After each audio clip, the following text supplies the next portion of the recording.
लक्ष्य education point Kasganj हमारे YouTube channel पर आप लोगों का पुनः एक बार स्वागत है। और जैसा कि मैं आतिफ आप लोगों को जीएस पढ़ा रहा था और जीएस की श्रृंखला में हम लोग हिस्ट्री देख रहे थे। हिस्ट्री में लास्ट टाइम पर हम लोगों ने टॉपिक छोड़ा था अपना युगों पर। हम बात कर रहे थे भगवान विष्णु पर। हमने ऋग्वैदिक काल और उत्तर वैदिक कालीन दोनों देवी देवताओं को देख लिया था। ऋग्वैदिक देवी देवताओं में हमने 3 प्रकार के देवी देवता देखे थे, जिसमें लास्ट टाइम पे मैंने आप लोगों को बताया था कि आकाश के देवता अलग थे, अंतरिक्ष के देवता अलग थे और पृथ्वी के देवता अलग थे। जैसे जैसे ऋग्वैदिक काल आगे बढ़ा और उत्तर वैदिक काल आया, उत्तर वैदिक काल में ऋग्वैदिक कालीन देवी देवताओं का महत्व क्या हो गया, थोड़ा सा कम हो गया और नए देवी देवता अस्तित्व में आ गए। जो मैंने आपको बताया था प्रजापति या ब्रह्मा अथवा शिव और एक नारायण, विष्णु अथवा नारायण। इनमें विष्णु भगवान के बारे में हम लोग आपसे बात कर रहे थे लास्ट टाइम पर कि इनके 10 अवतार हुए हैं। जो ब्रह्मा जी ने समस्त सृष्टि की रचना की तो उन्होंने पूरी सृष्टि में 4 युगों की बात कही और मैंने आपको लास्ट टाइम बताया था इनमें से हर एक युग अपने से पिछले युग से, हर एक युग अपने से पिछले युग को बेहतर बताता है ना। जैसे आज भी हमारे माता पिता कहते हैं उनका टाइम पीरियड अच्छा था, आज का एटमॉस्फेयर बहुत ख़राब है ना। हमारे टाइम में जब हमारी जनरेशन आएगी तो हम कहेंगे हमारा टाइम अच्छा था, आज का टाइम बहुत ज़्यादा ख़राब है। तो हर एक युग ने अपने से पिछले वाले युग को बेहतर बताया है। जैसे मैंने आपको लास्ट टाइम पे बताया था कि युगों की जो संख्या है वो कितनी हुई है, 4। कौन कौन से थे लास्ट टाइम पे मैंने आपको बताया था। एक था सतयुग, एक था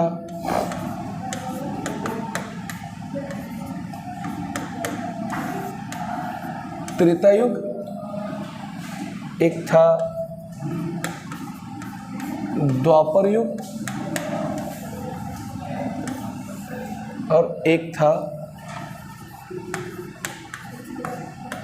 कलयुग।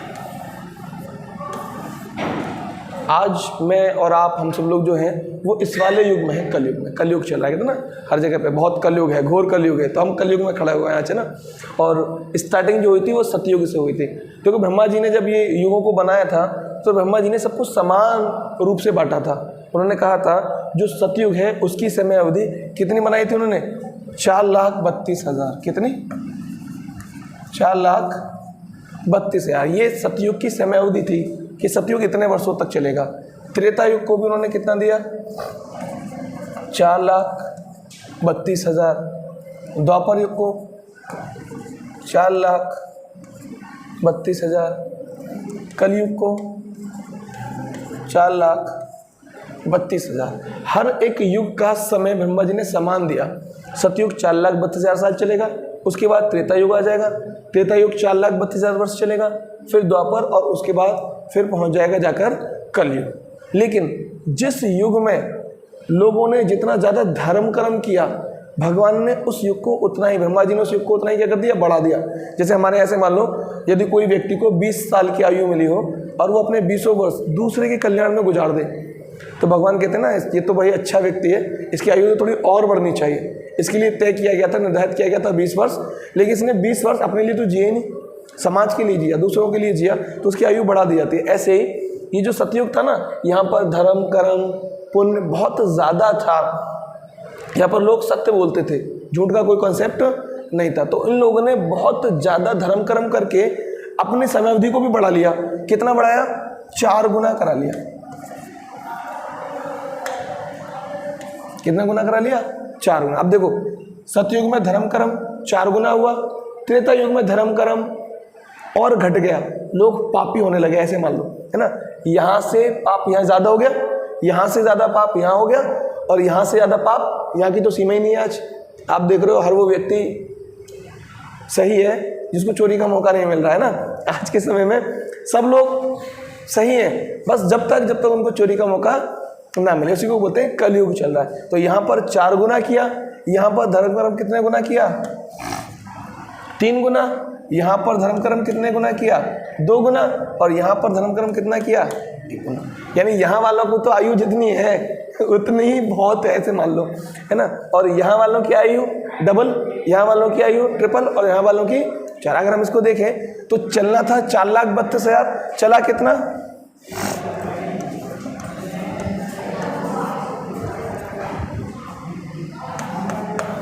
17,28,000 वर्षों तक चला।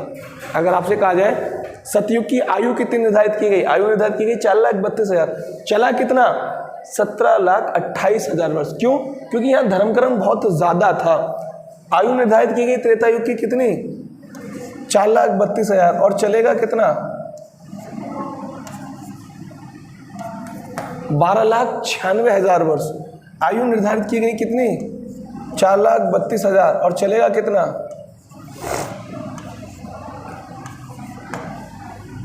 और आयु निर्धारित की गई है कितनी 4,32,000, कितना चलेगा 4,32,000 ही चलेगा। मतलब मीन समझ रहे हो, हम लोग यहीं खड़े हुए हैं। आज के टाइम में धर्म कर्म लोग कर रहे हैं, लेकिन दिखावा एक्चुअल में धर्म कर्म नहीं है।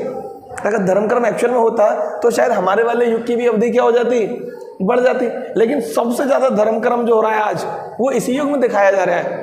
जैसे कभी सतयुग के टाइम पर इतने भव्य मंदिर, इतनी भव्य मस्जिदें, इतना ज्यादा धार्मिकता नहीं थी, लेकिन फिर भी देखो युग अच्छा था, लोग अच्छे थे।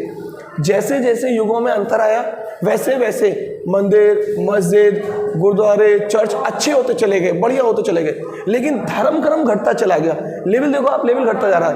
आज हम यहाँ पर हैं, आज विश्व में सबसे अच्छे मंदिर, सबसे अच्छी मस्जिदें, सबसे अच्छे गुरुद्वारे, सबसे अच्छे चर्च, सब कुछ है, पर व्यक्ति अच्छा नहीं है, धर्म कर्म करने वाला व्यक्ति नहीं है, दिखावे वाला है। यहाँ पर चीजें कच्ची थी पर व्यक्ति एक्चुअल थे, धर्म कर्म एक्चुअल होता था, बाई हार्ट होता था। यहाँ पर दिखावा है।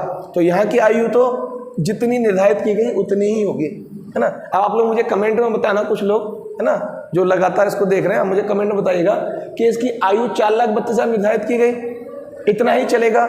वर्तमान में कलयुग कितने सालों की अवधि पूरी कर चुका है और कलयुग में अभी कितना समय और बाकी बचा है, यानी हम लोगों के पास कितना समय और बाकी है, उसके बाद कलयुग समाप्त और पूरी सृष्टि समाप्त हो जाएगी। तो आप मुझे कमेंट में बताइएगा कि कलयुग में कितना समय हो चुका है और कितना समय अभी बाकी है।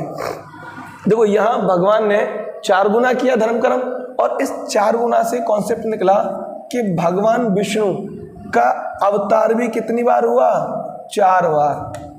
कितनी बार हुआ, 4 बार।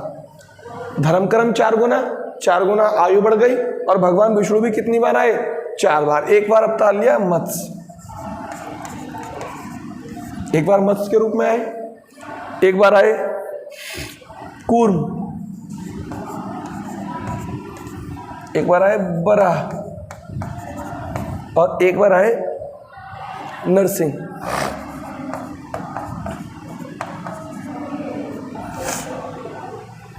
तो 4 गुना धर्म कर्म भगवान 4 बार आए, है ना। मत्स्य आप लोग जानते हैं, मत्स्य बोलते हैं मछली को, मछली। कूर्म कछुआ,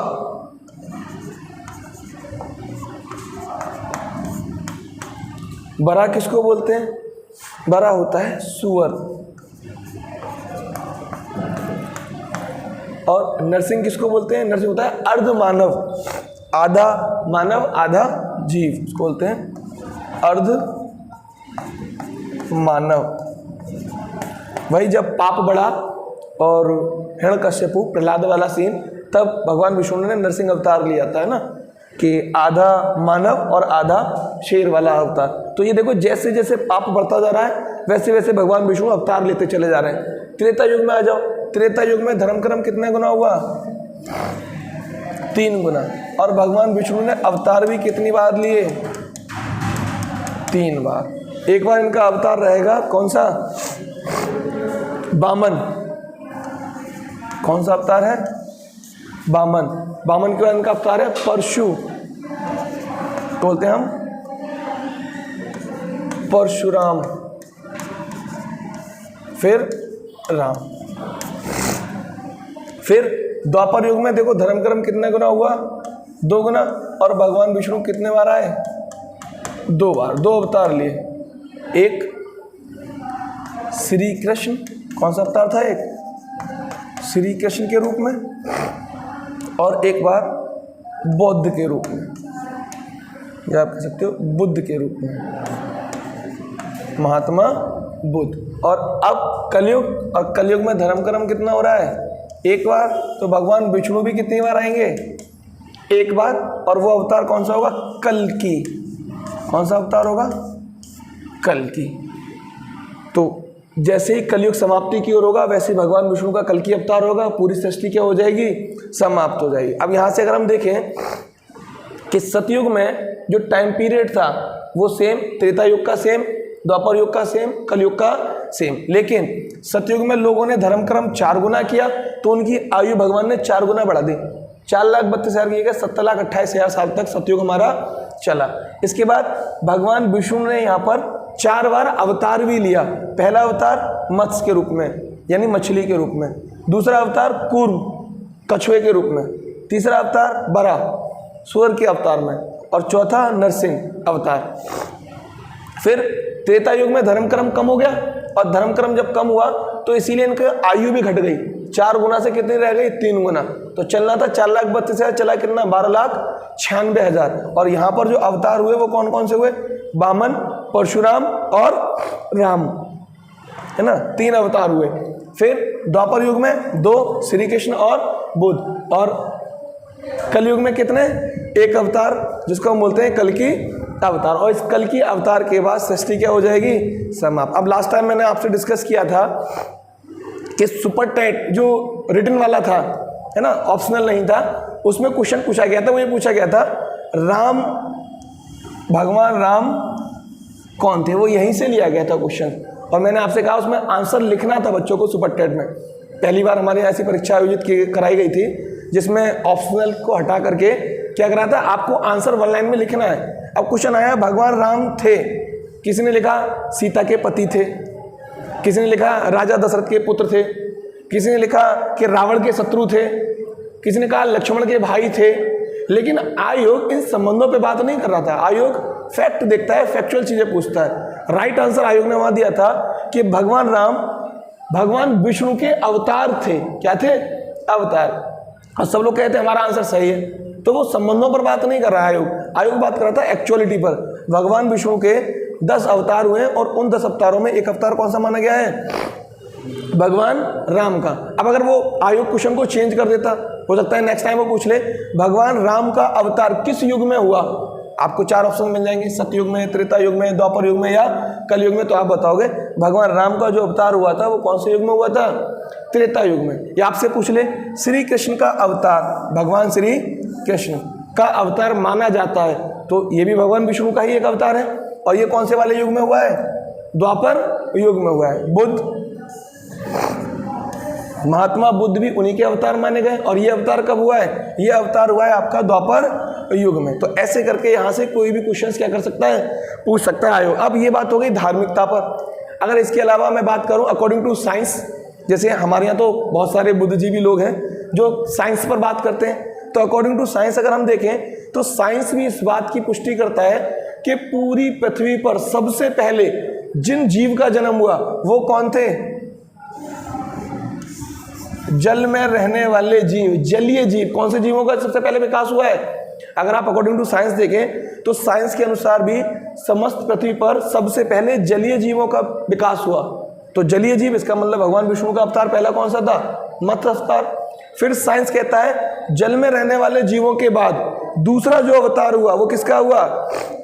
वो हुआ जल और ऐसे करके मान लो थल, दोनों में रहने वाले जीव। तो देखो कछुआ जल में भी रह सकता है, दूसरा अवतार कौन सा था? कूर्म का। पानी में भी रह सकता है और स्थल भाग में भी रह सकता है। तो ये जल और थल दोनों का जीव माना गया है। तीसरा अवतार किसका हुआ? बराह का। बराह का अर्थ क्या होता है? सूअर। ये थल का पशु माना जाता है। काय का पशु माना जाता है? थल का पशु। ऐसे ही साइंस कहता है। साइंस के अनुसार भी पहले जलीय जीव आए, फिर जल और थल दोनों जीव आए, फिर थल का पशु आया, और थल के पशु के बाद फिर ऐसे मानव आए जो पशु और मानव के बीच की क्या थी? कड़ी, नरसिंह। ये क्या है? ये एक कड़ी है, आप कह सकते हो 2 पशु और मानव। किसके जीव की कड़ी है? पशु और मानव के मध्य की कड़ी।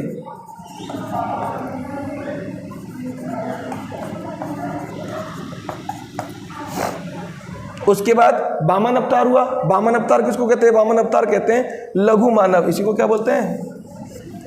लघु मानव, यही है आपके लघु मानव। लघु मानव से तात्पर्य होता है ऐसा मानव जो झुककर चलता था, है ना। कैसे चलता था? तो ये वामन, और वामन को ही बोलते हैं लघु मानव। लघु मानव का अर्थ होता है झुककर चलने वाला मानव, है ना। ये वो मानव था जो झुककर के चला करता था, है ना। जैसे अब हमने सुना ना कि मानव का जो विकास हुआ है वो लोग कहते हैं चिंपैंजी से हुआ है ना। मनुष्य का साइंटिफिक नाम होमो सेपियंस, तो वो एक प्रजाति मानेगी कि हमारा जो विकास हुआ है वो किससे हुआ है? चिंपैंजी से हुआ है। तो वही झुककर चलने वाला मानव, ये वही काल था। उसके बाद परशुराम, और यही वो समय था जब मानव परशु धारण करता था। क्या धारण करता था? परशु, अर्थात आप कह सकते हो शस्त्र प्रयोक्ता मानव। यही जीवन था मानव का शिकारी। ये कौन सा मानव था?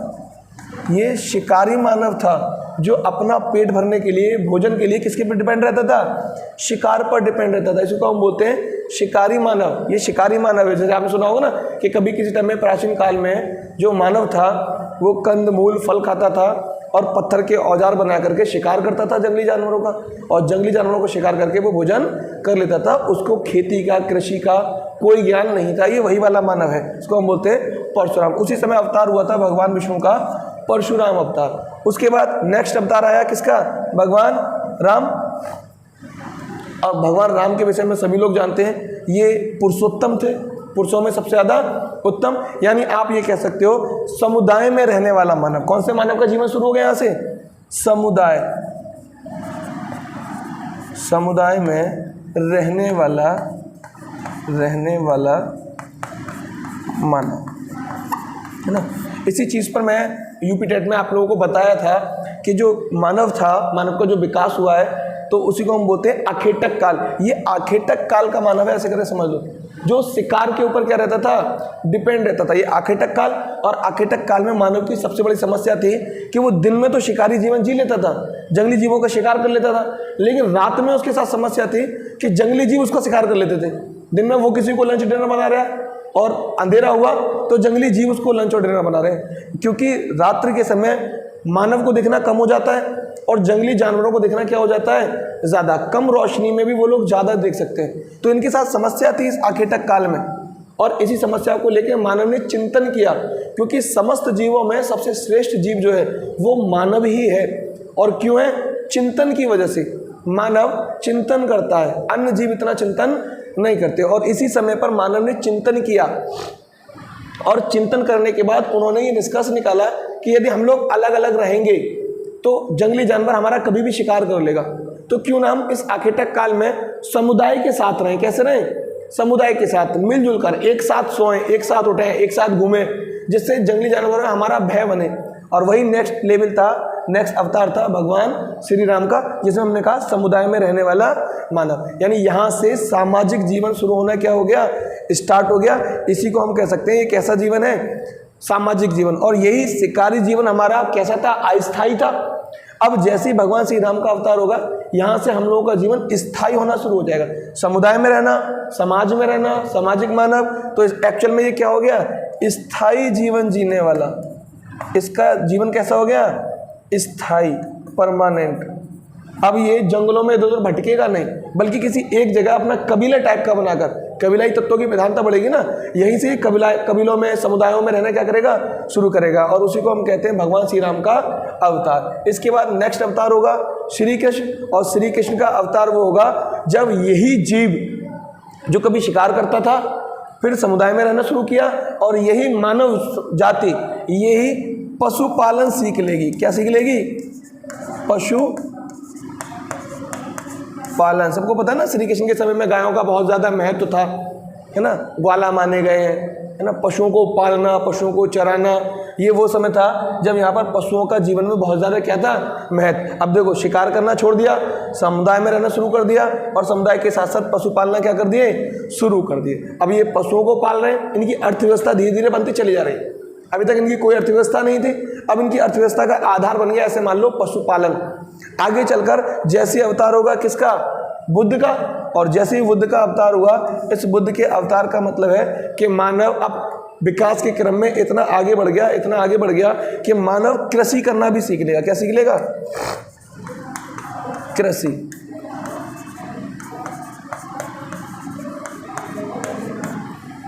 कृषि कार्य करने वाला मानव, अब मानव कृषि कार्य सीख लेगा, पशुओं को भी पाल रहा है, कृषि भी कर रहा है, और धीरे धीरे इसकी अर्थव्यवस्था पशुपालन से बदलकर क्या होने लगेगी?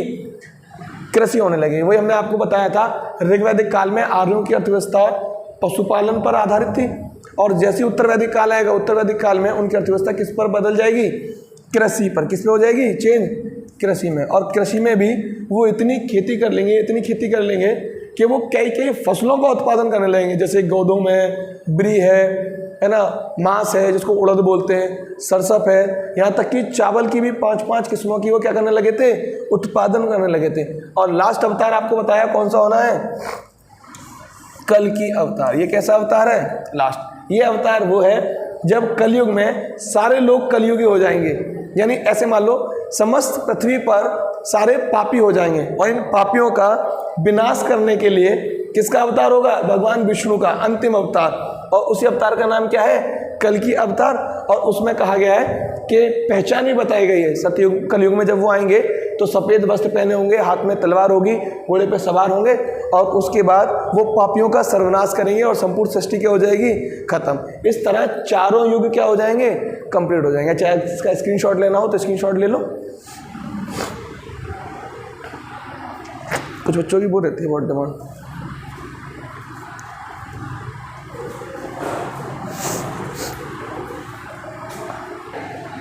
चलो, अब आप लोगों को समझ में आ गया होगा चारों युग क्या है। अब अगर हम इन चारों युगों को मिला लें, समझ रहे हो ना, जैसे ये 17,28,000, 12,96,000, 8,64,000 और 4,32,000, इन चारों युगों को जब हम जोड़ लेते हैं तो चारों युगों को जोड़ने के बाद क्या बनता है? चारों युगों को जोड़ने के बाद एक जो कंबाइंड काल आएगा, ऐसे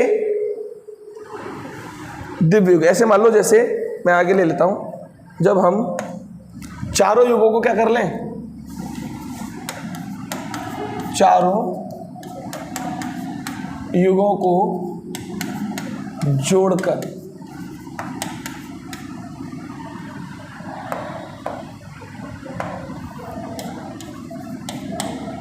चारों युगों को जोड़कर क्या बनता है? एक दिव्य युग। अगर आपसे कहा जाए कि ये दिव्य युग क्या होता है, तो ये दिव्य युग जो होता है, ये चारों युगों को क्या कर लो? जोड़ लो। चारों युग जब जोड़ेंगे, यानी 17,28,000, 12 लाख, 8 लाख, उधर 4,32,000, सबको जोड़ लो। जोड़ करके क्या, तो चारों युग जब जोड़ते हैं तो क्या बन जाता है? एक दिव्य युग बनता है। तो दिव्य युग सोच लो, दिव्य युग कितना बड़ा होगा जिनमें चारों युगों को क्या कर दिया जाए? जोड़ दिया जाए। ऐसे ही दिव्य युगों को जब मैं जोड़ूं, 71 कितने? 71 दिव्य युग। क्या जोड़ दिया हमने? जब 78 दिव्य युगों को हम जोड़ते हैं तब जाकर बनता है एक मनवंतरा। क्या बनता है? एक मनवंतरा। और ऐसे 14 कहीं के रखा है 18, 14 कहीं के रखा है 16 मनवंतरा। क्या होते हैं? मनवंतरा। ऐसे 14 या 16 मनवंतरा जब जुड़ते हैं तब जाकर बनता है एक दिन। किसका? ब्रह्मा जी का। ये एक दिन किसका है? ब्रह्मा जी का। तो आप आइडिया लगा लो ब्रह्मा जी का एक दिन कितना बड़ा हो गया। यानी अगर हम ब्रह्मा जी के अकॉर्डिंग देखें कि ब्रह्मा जी ने जो हमारा सृष्टि का निर्माण किया, हमें भेजा, तो उनके अनुसार तो शायद हमारी लाइफ कुछ मिनटों की है। गए और लौटाए, गए और लौटाए। ऐसे मान लो 2 मिनट, 1.5 मिनट, 2.5 मिनट, लेकिन इस 2 मिनट, 1.5 मिनट, 2.5 मिनट में हम लोग पृथ्वी पर रह के इतना पाप कर देते हैं, इतना पाप कर देते हैं कि हमें खुद आइडिया नहीं लगता कि हम लोगों ने कितना पाप कर दिया बहुत लिमिटेड समय पर। और इसी में कहा गया है कि जब आप इतने कम समय के लिए भेजे गए हो तो ये आपकी परीक्षा है। क्या है? आपकी परीक्षा। क्योंकि समस्त सृष्टि रहने का घर नहीं है, बल्कि मानव के लिए क्या है? एक परीक्षा। इसमें, इस जीवन में जो व्यक्ति जितना अच्छा योगदान दे, जितना अच्छा पुण्य करके जाए, जितना लोगों के साथ अच्छा करके जाए, अच्छा व्यवहार करे, है ना, जितना दूसरों का हित करके जाए, उसी के आधार पर इस परीक्षा में उसको क्या होगा, प्रावधान। या तो आपको क्या मिल जाएगा, स्वर्ग, या फिर आपको क्या मिल जाएगा। तो ये ब्रह्मा जी के अनुसार, किसके अनुसार है, ब्रह्मा जी के अनुसार। तो ब्रह्मा जी के अनुसार एक दिन बहुत ज़्यादा है, ये वैदिक काल का ही एक हिस्सा है। और मोस्टली एग्जाम्स में यहाँ से क्वेश्चंस भी पूछ लिया जाता है कि श्री कृष्ण का अवतार कौन से युग में हुआ, भगवान बुद्ध का अवतार कौन से युग में हुआ, या राम का अवतार कौन से युग में हुआ, किस युग का मानव शिकारी मानव माना गया है, त्रेता युग का माना गया है। त्रेता युग में कौन सा वाला मानव शिकारी मानव माना गया है, तो कौन सा मानव शिकारी माना जाएगा, ये परशुराम वाला, है ना, ये मानव शिकारी माना गया है। कौन सा मानव सामुदायिक सामाजिक मानव माना गया है, तो ये श्री राम का जो अवतार हुआ है, त्रेता युग, यहीं पर। तो यहाँ से बहुत सारे एग्जाम्स में क्वेश्चंस क्या करता है, पूछ लेता है। इसके बाद अगर हम देखें कि चारों युगों को जोड़ दे तो एक दिव्य युग बनता है। ऐसे जब 71 दिव्य युग जुड़ जाते हैं तो एक मनवंतरा जुड़ता है, और ऐसे ही 14 या 16 मनवंतरा जुड़ते हैं तो एक कल्प बनता है। क्या बनता है, एक कल्प। और कल्प को ही कहते हैं ब्रह्मा जी का दिन। एक्चुअल में इसको हम क्या बोलते हैं, एक कल्प बोलते हैं, और यही एक कल्प कहलाता है, ब्रह्मा जी का एक दिन। चलो इसके बाद आगे हम देखते हैं कि जो हमारा वैदिक काल था, वैदिक सभ्यता थी, इसी सभ्यता में आश्रम व्यवस्था अस्तित्व में आई। कौन सी व्यवस्था अस्तित्व में आई,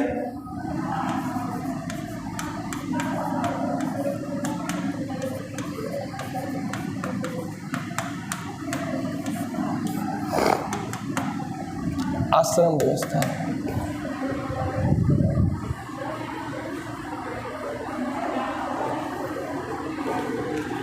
आपसे एग्जाम में पूछेगा आश्रम व्यवस्था किसको कहते हैं।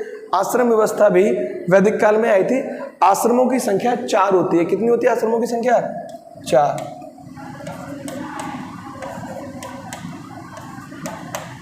एक होता है आपका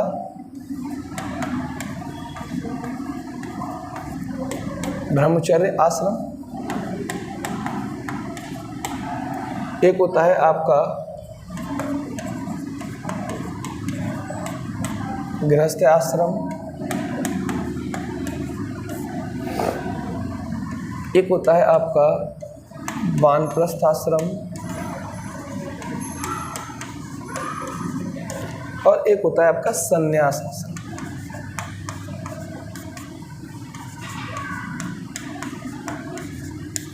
देखो वैदिक काल की व्यवस्थाएं ना बिल्कुल अलग थी। हालांकि उसी से रिलेटेड आज की भी कुछ कुछ हम देखें व्यवस्थाएं हैं। ये चारों आश्रम मानव जीवन के लिए थे।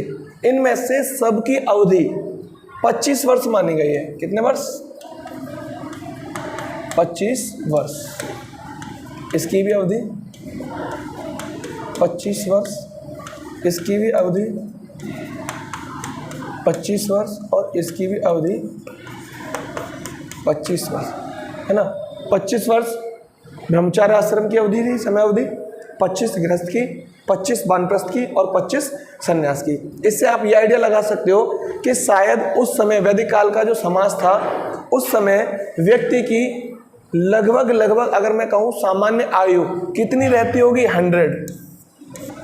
अगर हम स्केलिंग करें तो ये समाज में व्यक्तियों की आयु का एक पैमाना है, जिससे हम ये आइडिया लगा सकते हैं कि लगभग उस काल का मानव कम से कम कितना जीता होगा, कम से कम 100 वर्ष। उसकी आयु कितनी रहती होगी, 100 वर्ष। अब देखो इसी को हम जोड़ लेते हैं, ऐड कर लेते हैं। मैंने आपको बताया था वेदों की संख्या कितनी है, 4। अगर हम शिक्षा की बात करें तो शिक्षा का जो आधार था वैदिक काल में वो वेद ही थे।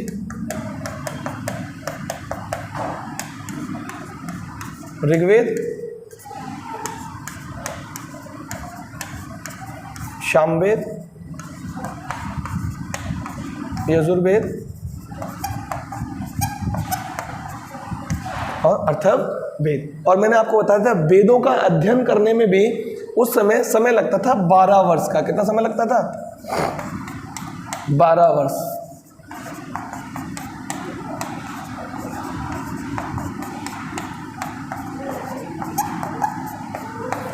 यानी अगर आप एक वेद का अध्ययन करोगे तो आपको कितना समय लगेगा, कम से कम 12 वर्ष, दूसरे का 12, ऐसे करके अध्ययन का ही समय अवधि कितनी हो गई, 48 वर्ष। और मैंने आपको बताए थे संस्कार, है ना, संस्कार। अभी मैं आपको बताऊंगा कि वैदिक सभ्यता में ही संस्कार भी आए थे। संस्कारों की संख्या 16 थी। कितनी थी? 16। यूपी टाइप में ये क्वेश्चन कई बार रिपीट हुआ है, पूछा गया है कि हिंदू धर्म में कितने संस्कार होते हैं। तो हिंदू धर्म में जो संस्कार होते हैं उनकी संख्या 16 है, 16 संस्कार है। उनमें से सबसे ज़्यादा प्रसिद्ध, सबसे ज़्यादा फेमस जो संस्कार है वो 11वें नंबर का है, उपनयन संस्कार। और उपनयन संस्कार के बाद ही कोई भी बच्चा अध्ययन के लिए जाता था, किसके?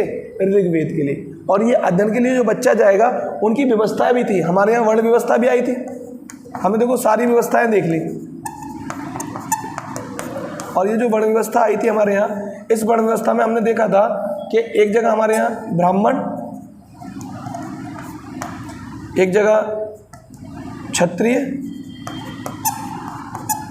और एक जगह वैश्य और एक जगह शूद्र। तो ऐसे मान लो इन शूद्रों का उपनयन संस्कार नहीं होता था, इनको शिक्षा से संबंधित अधिकार प्राप्त नहीं थे। ब्राह्मण, क्षत्रिय, वैश्य, ये 3 लोगों के बच्चे अध्ययन करने जाते थे। अब ये अध्ययन करने बच्चा जाएगा उपनयन संस्कार के बाद, तो वो कौन सा जीवन जिएगा, कौन से आश्रम में चलेगा? ब्रह्मचर्य आश्रम में। हर एक बच्चे को अपनी जीवन में ब्रह्मचर्य आश्रम से गुजरना है। कैसे? जैसे ही ब्राह्मण का बच्चा 8 साल, 9 साल, 10 साल का होगा, वो उसका उपनयन संस्कार कराएंगे। उपनयन संस्कार प्रतीक होता था शिक्षा आरंभ का, ऐसे मान लो। उसके बाद वेदारंभ संस्कार होता था, और वेदारंभ होने के बाद वो ऋग्वेद का अध्ययन क्या करता था? शुरू। जैसे आज का BA, BSc, BCom, BCA bachelor degree है ना, ऐसे उस समय के समाज की जो बैचलर डिग्री थी वो क्या था? ऋग्वेद का अध्ययन। बच्चा ऋग्वेद का अध्ययन तो करेगा ही करेगा। अगर कोई बच्चा आगे पढ़ना चाहे, अध्ययन करना चाहे, तो वो सामवेद का भी अध्ययन कर सकता है, यजुर्वेद का भी कर सकता है, अथर्ववेद का भी कर सकता है। और समाज में ऐसे बच्चे भी होते थे जो चारों वेदों का अध्ययन करते थे, और यही चारों वेदों का अध्ययन करने वाला व्यक्ति कहलाता था अद्वितीय। क्या कहलाता था? आदित्य। आदित्य नाम नहीं, आदित्य एक उपाधि है। आदित्य का मतलब होता है अद्वितीय। ऐसा व्यक्ति जिसने चारों वेदों को पढ़ लिया हो, अद्वितीय है, आदित्य कहलाएगा समाज में। ऐसे व्यक्तियों का वैदिक काल में बहुत मान सम्मान हुआ करता था। जब आदित्य निकला करते थे समाज में, तो सभी लोग उनका रेस्पेक्ट करते थे, इससे प्रेरणा मिलती थी। बच्चे पूछा करते थे, पिताजी ये कौन है? कि ये आदित्य है, इनसे आशीर्वाद लो। इन्होंने अपना पूरा जीवन अध्ययन के लिए गुजार दिया। 48 वर्षों तक किया है अध्ययन। मान लो अगर 12 वर्ष की आयु में वो पढ़ने बैठे अध्ययन करने, 48 वर्ष अध्ययन किया, 60 साल की आयु तक उनका क्या चल रहा है? अध्ययन। और 60 साल के अध्ययन के दौरान वो कौन से आश्रम में रहेंगे? ब्रह्मचार्य को फॉलो करेंगे, है ना। हमारे यहाँ ब्रह्मचार्य आश्रम जो था, ये प्रतीक था कि जब तक शिक्षा चलेगी, जब तक बच्चा ब्रह्मचार्य जीवन का पालन करेगा। और शिक्षा के बाद जब वो शिक्षा कंप्लीट कर ले, ऋग्वेद का अध्ययन करे या सामवेद का या यजुर्वेद का या अथर्ववेद का, उसके बाद वो दूसरे आश्रम में आता था। कब? गृहस्थ आश्रम। जैसे आज भी हमारे यहाँ बच्चा अध्ययन करता है तो वो ब्रह्मचार्य आश्रम में रहता है। जैसे ही पढ़ लिख कर उसकी नौकरी लग जाती है, नौकरी लगने के बाद उसकी शादी का प्रावधान किया जाता है। जैसे ही विवाह संस्कार हो रहा है उसका, इसका मतलब उसको कौन से आश्रम में डाल दिया जा रहा है? गृहस्थ आश्रम में डाल दिया जाता है। ये बहुत अच्छा समाज का उच्च आश्रम माना जाता है। आश्रमों में भी सबसे श्रेष्ठ आश्रम जो माना जाता है वो कौन सा माना जाता है? गृहस्थ आश्रम माना जाता है। और गृहस्थ आश्रम में बच्चा जब ही जाएगा जब उसकी शिक्षा दीक्षा क्या हो जाएगी? कंप्लीट। अभी हम संस्कारों पर बात करेंगे तो उसमें हम देखेंगे समावर्तन संस्कार होता था शिक्षा समाप्ति के पश्चात। अभी 16 संस्कारों को भी हम देखेंगे, उसमें बात करेंगे, तो हम इस चीज़ को दोबारा लिंक करेंगे एक बार।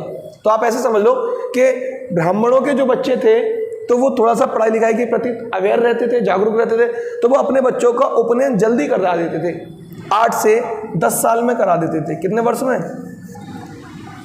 अब अगर 8 साल का बच्चा पढ़ने गया, 12 साल उसने अध्ययन किया, 20 साल, एक आध बार 10 साल में गया, 12 साल देगा 22 साल, एक आध साल हो सकता है फेल हो जाए, नहीं समझ में आया, 23 साल, 24 साल, 25 साल तक वो अपना अध्ययन क्या कर लेगा?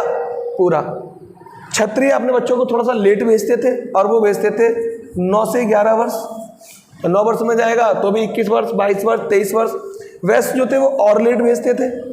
लेकिन सभी लोग अपने बच्चों का उपनयन कराकर शिक्षा के लिए, ऋग्वेद के लिए बेचते थे, उसको बोलते थे बेधारम संस्कार। और उस समय सभी बच्चे कैसा जीवन जीते थे?